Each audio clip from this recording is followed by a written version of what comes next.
What I love about the transportation industry is it's founded and bred on entrepreneurs, and you see it all over, right?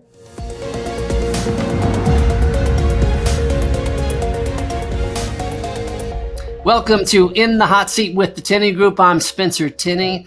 It's good to be with you.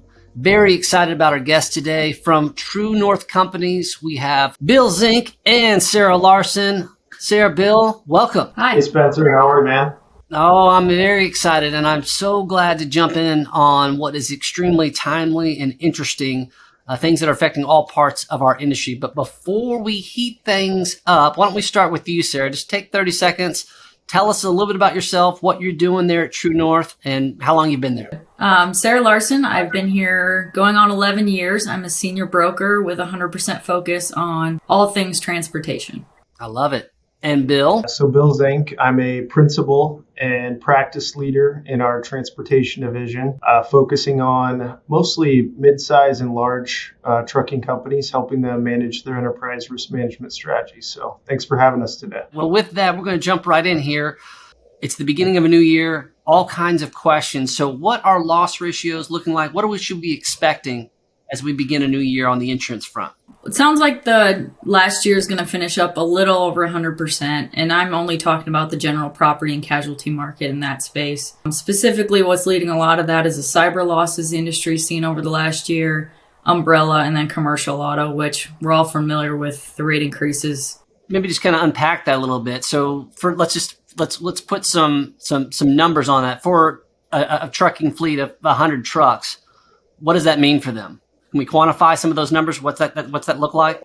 Yeah, on average, and Sara, working directly with the insurance market can certainly speak to more of the specifics here, Spencer. But yeah, at the end of the day, what we're seeing a lot of pressure on for those companies that are choosing to insure the exposure is the cyber liability market is seeing a massive amount of disturbance relative to just the overall loss activity that's happening. We're seeing obviously 7, 8-figure and more losses in the industry. You're seeing a lot of large transportation logistics companies having those cyber related events. And so it's a very different environment than it was, 5 and 10 years ago. And as a result, you're seeing some upward rate pressure there and specifically to the tune of 25+% compared to previous years. On the umbrella market, we see those catastrophic claims still happening. Obviously, the industry is kind of crossing its fingers for increased focus on tort reform. We're seeing some wins at some state levels, but the ATA and other organizations are continuing to dial in a focused effort here to change the trajectory. So we don't continue to see the upward tick of losses. I think we've talked about in the past, 10 years ago, the average catastrophic claim was in that $2 million mark, and today it's in excess of $18 million. So insurance companies that never had claims are getting hit more and more. And as a result, the umbrella market continues to see its upward pressure as well, to the tune of 18+% is what we believe on an average standpoint we'll see in the industry. Yeah, I think it's important to note the past couple of years, the auto and umbrella market, everybody was seeing increases, and a lot of it was attributable to the market trends. What's going to happen in the future years is it's going to be more specific to you. What controls are you putting in place? What are you doing with the data that you have? How are you mitigating claims you've had in the past going forward? Basically, what are you doing as an individual to make yourself better than the rest? So let me unpack that for a minute, because here's where our worlds kind of intersect between insurance and M&A. When you have this type of major expense line item that has, a lot of volatility, there's a direct correlation to business value. So you say that, it's ultimately going to be up to the operation themselves to try to take care of these things and button these things down. So what can you point to specifically about how these transportation companies can differentiate themselves and influence to try to control that expense line item? Most organizations kind of build themselves as they scale in silos. So sales, operations are responsible for those specific functions. Safety, compliance are responsible for those specific functions. And oftentimes it creates kind of this adverse competition between those sides of the business. the optimal organization that kind of maximizes a culture that's founded and rooted on quality enterprise risk management strategy has a much more cooperative nature between the growth side of the business and the control, the risk, safety, compliance side of the business. Just to kind of expand on that, I would be interested, and I think our listeners would be interested as well. Maybe, can you describe a time where maybe you were working with a client that they weren't doing these things?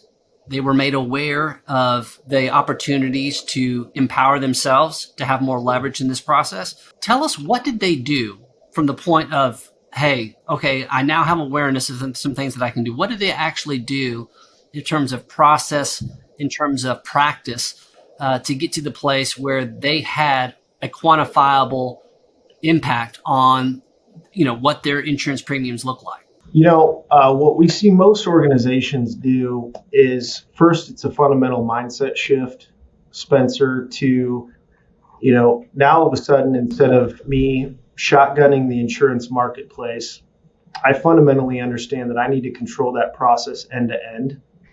And I need to position my brand with the insurance industry no different than I do my customer base. And that's kind of a shift of mindset for a lot of trucking companies. And shame on the insurance industry. We've conditioned the buyer and the transportation company to expect that, a hope and quote, multiple insurance brokers targeting as many markets as possible is the right way to go. And the reality is we're in a new marketplace in and around insurance and risk financing that it's really about the transportation company controlling the process. So fundamentally, that's a different mindset shift that we're seeing create better outcomes. Trying to zero in on maybe where the problem areas are. Is it a specific location, a specific port? Frequency leads to severity. So if one location has, 100 of the 120 claims, if you can spend a lot of time and resource there, that obviously is going to pay off in the end, insurance and operationally. No, it makes total sense. And thank you for kind of unpacking that for us. I think that's great color.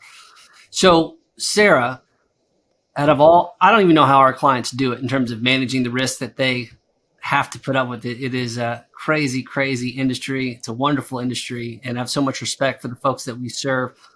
But if you could tell our friends in the transportation logistics industry one thing that they need to do in 2022 to manage risk, what would you recommend that they do? Come up with a list of things, 3 to 5 things that you're going to proactively do to make yourself better in the upcoming year. One, obviously it's not reactive to something bad that's already happened, but it also represents you well when you're going to insurance companies and in preparation for your renewal, or maybe moving to a new insurance company, or stepping up from, a mid-market carrier that's writing a smaller deductible for you to maybe where you're taking your own retention. Showing that you're being proactive to turn things around or mitigate things going forward will be huge. All right, I got a question for you, Bill. So what is something that transportation business owners are not talking about enough as it relates to managing risk? As much as we all recognize there's a driver shortage, we also see that there's a talent shortage inside the organization. And so whether it's risk management people, whether it's quality safety people, whether it's compliance related people, claims management people, maintenance people, all those that kind of affect an overall risk profile up and downstream that organization, there's a talent shortage. And more C-suite that we talk to are building a process where they're making as part of their daily activities, building a pipeline of talent. I think that's fascinating commentary, because in our world, in the M&A side, we see this quite a bit. We see the sensitivity around getting the right talent, getting the competitive edge.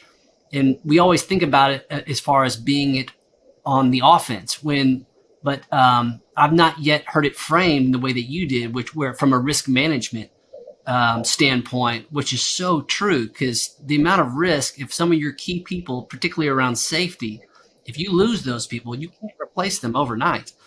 And so that's fascinating in terms of the environment that we're getting in and how fragile all of these P&Ls are around that one issue. So thank you for sharing that. That's excellent.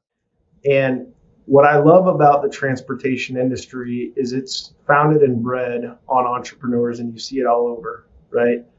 And so what inspires me personally is the fact that this industry supports that type of environment for people to go build something, achieve something. And we love being part of that and supporting companies that want to become, the next big thing and the best version of themselves. And so I would just say the industry itself is really fun to be a part of.